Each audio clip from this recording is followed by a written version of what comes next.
We're talking about shiny object syndrome this week and the things that distract us away from where we want our focus to be. So, of course, you know that I had to bring this over here to Faith and Focus as well. But before we dive into this, make sure you like this video, subscribe to the channel if you haven't already, and ring that notification bell so that you never miss a tutorial or upload.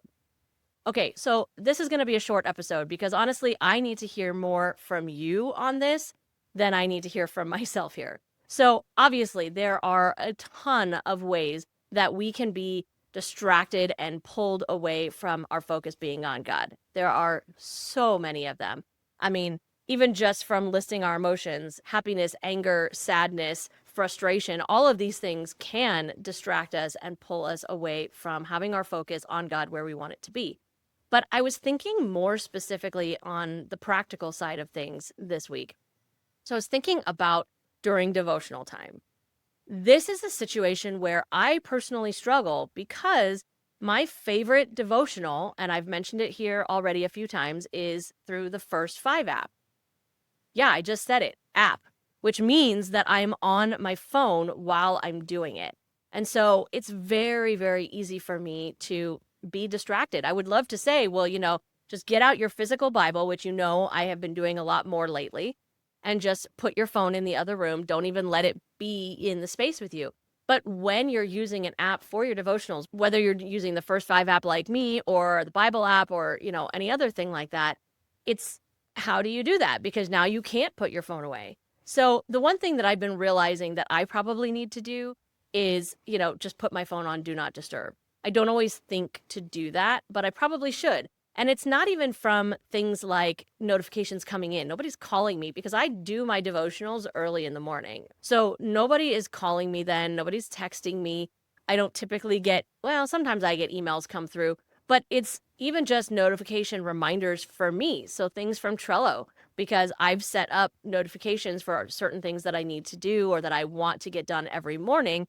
And so I have those notifications that pop up. But when they pop up while I am reading the devotional, reading the Bible, or even doing the prayer part of it, it's distracting for me.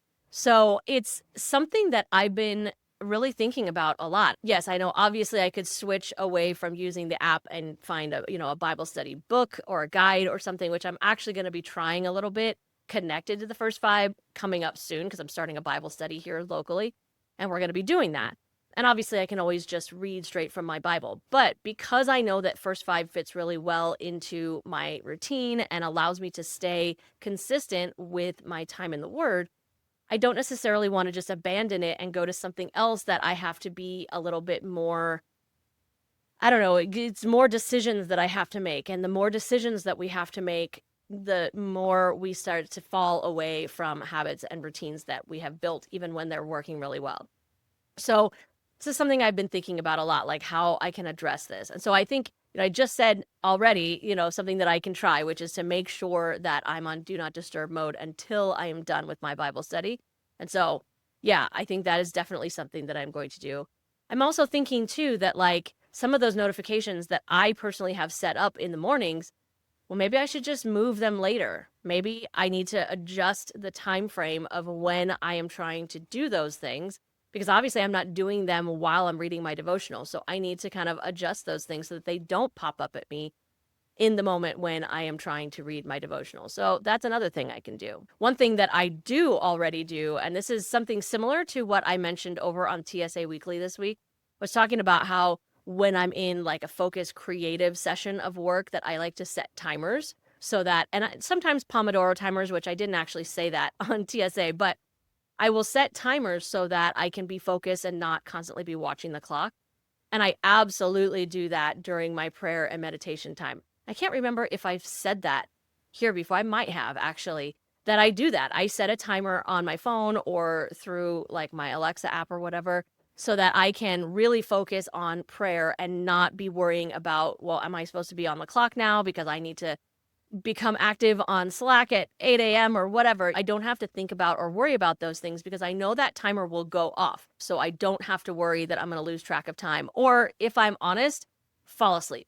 Because if I get too comfortable, and don't lie because this has happened to you before too.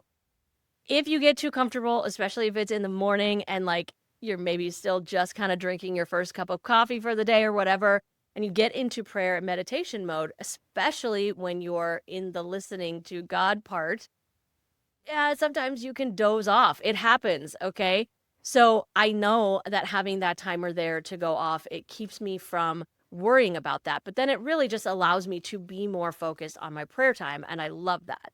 So I'm really opening this up to you guys. I want to know your tricks, your hacks, your whatever you want to call it. How do you keep yourself completely focused on the word, especially if you're like me and you use some sort of app as a part of your devotional time or your Bible study time? What do you do to help you stay focused and stay on track?